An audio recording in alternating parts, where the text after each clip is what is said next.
안녕하세요. 미국 이민 컨설팅 전문기업 TIS 코리아 유기량 대표입니다.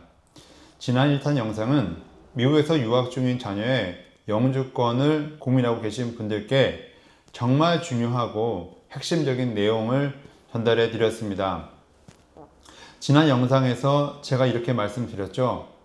고용주, 이주공사, 그리고 대행계약서 이 세 가지만 제대로 선택해도 영주권 승인율은 100%까지 끌어올릴 수 있다고요. 오늘은 그때 시간 관계상 다 못한 내용, 그래서 2탄을 준비했습니다. 바로 추후 이민의 어떤 순위들 있죠. 3순위, 2순위, 그리고 진행 방식, 대사관 진행이냐, 신분 변경이냐, 이것과 관련된 내용입니다. 이 영상은 지피지기, 백전불패라는 사자성어처럼 고용주를 알고 이주업체를 제대로 이해하면 훨씬 현명한 취업이민 선택을 할 수 있다는 내용을 담고 있습니다. 영상 속 정보는 어떤 유튜브에서도 쉽게 찾아볼 수 없는 내용이고요. 제가 보통은 개별 상담에서만 직접 설명드리는 그런 꿀팁들입니다. 지난 영상과 이번 영상을 통해 대한민국에서 미국 이민 사기 피해가 더 이상 발생하지 않기를 바라는 마음으로 또 이 영상을 준비하고 있습니다. 100% 영주권 취득 확률을 만들기 위해서 취업 이민 2순위와 3순위 중 어떤 선택을 해야 할까요? 신청자 입장에서는요, 2순위가 더 빠르니까 무조건 2순위로 가야지 이렇게 생각하시는 게 너무도 당연합니다. 하지만 이런 선택은 이민법에 대한 제한된 정보 그리고 고용주 입장에서의 현실적인 상황을 고려하지 않은 결정일 가능성이 매우 큽니다. 서두에서 말씀드렸지만 오늘 이 영상의 핵심은 바로 이겁니다. 고용주와 이주업체가 실제로 무엇을 고민하는지를 알면 여러분은 이 순위를 무조건 선호하지 않으실 겁니다. 제가 늘 이렇게 말씀드리죠. 취업 이민은 실력 순서가 아니라 대기 순서입니다.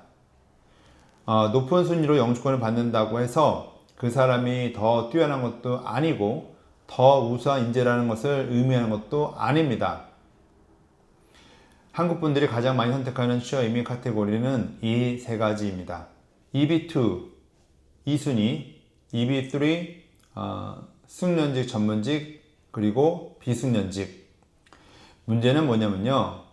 신청자는 2순위를 원하지만 고용주는 같은 사람을 고용하면서 굳이 더 많은 급여를 주고 싶어 하지는 않는다는 것입니다.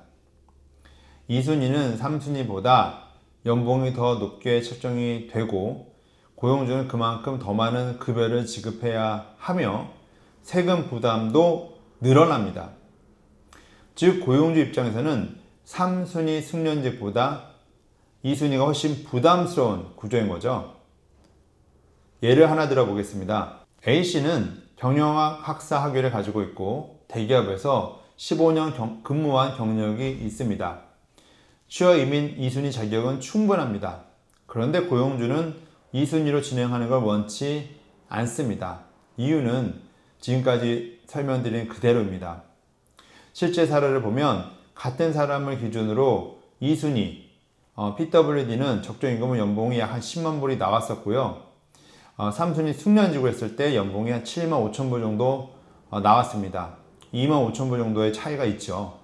무리하게 2순위로 진행했다가 기업 재정, 고용주의 재정에 문제가 생긴다면 이건 영주권에 도움이 되는 게 아니라 오히려 독이 될 수가 있습니다.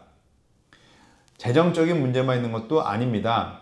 신청자 입장에서도 2순위는 학력과 경력에 대한 준비를 훨씬 더 철저히 해야 하죠.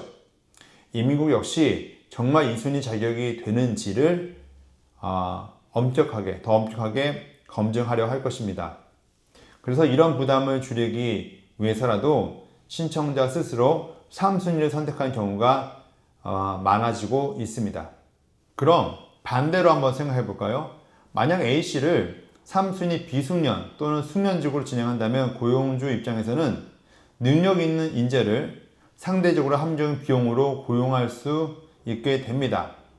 이 구조 때문에 한국에서는 실제로 EB3 숙련직 취업 이민이 가장 많이 진행되고 있는 것입니다. 다음은 같은 영주권인데 어디서 진행하냐에 따라 리스크 구조가 완전히 또 달라집니다. 취업 이민 3순위 비숙련 취업 이민의 경우는 매우 민감하게 적용되며 3순위 숙련직과 2순위는 크게 다르지 않다는 것을 먼저 말씀을 전하겠습니다. 대사관 진행 3순위 비숙련 취업 이민의 경우 한국에서 인터뷰 시 APTP의 행정 처리 가능성으로 영주권 취득 실패의 위험이 있습니다. 결국 신청자에게 수년 걸리는 영주권 수급을 통해 확실한 결과물을 얻지 못한다면 대사관 진행은 큰 부담이 될 것입니다. 인터뷰 한 번에 모든 게 결정되기 때문입니다. 그리고 신분 변경 진행, 미국 체류 중 진행은 신청자가 이미 미국에 검증되어서 들어온 상태이기 때문에 좀 더 유연한 인터뷰 진행이 될 가능성이 있습니다. 미국 내 진행은 처리 기관이 이민국에서 끝나기 때문에 APTP라는 행정 절차 자체가 없으며 이민 청문서가 승인된 케이스에 대하여 신분 변경 진행하는 건 처리에 대한 이민국의 부담이 적기 때문에 좀 더 높은 승률이 나올 수 있습니다. 그래서 100% 영주권 취득 전략은 이렇게 만들어집니다. 첫 번째, 현재 신분, 그리고 가족 구성 분석. 두 번째, 신청 가능한 모든 고용주를 통해 취업 이민 순위를 정하기. 세 번째, 신청 시점에 영주권 문호를 비교하여 예상 대기 시간을 산출하기. 네 번째, 대사관 진행이냐, 신분 변경 진행이냐, 어떤 리스크를 비교하여 진행을 결정하고 있습니다. 여러분, 미국 취업 이민 신청은 확률 게임입니다. 비자를 승인받을 수 있는 좀 더 높은 확률로 신청하는 것입니다. 단순히 내가 이런 학력과 경력이 있으니 이렇게 해주세요가 아니라 고용주, 이주업체, 계약서, 취업 이민 순위, 진행 장소에 따라서 크게 달라지게 됩니다. TIS 코리아는 크리스천 기업입니다. 저와 소속 중인 고객들의 영주권 취득과 안정적인 미국 생활을 위해 매일 새벽 예배에 나가서 기도하고 있는데요. 자녀와 함께 미국에서 안정적인 이민 생활을 하고 싶으신가요? 미국 영주권 취득하고 외식업체 운영을 통해 경제적인 수익까지 TIS 코리아가 직접 관리해 드리고 있습니다. 영상이 도움이 되셨다면 구독, 좋아요, 알림 설정 부탁드릴게요. 감사드립니다. 구독과 좋아요는 제게 큰 힘이 됩니다. 감사합니다.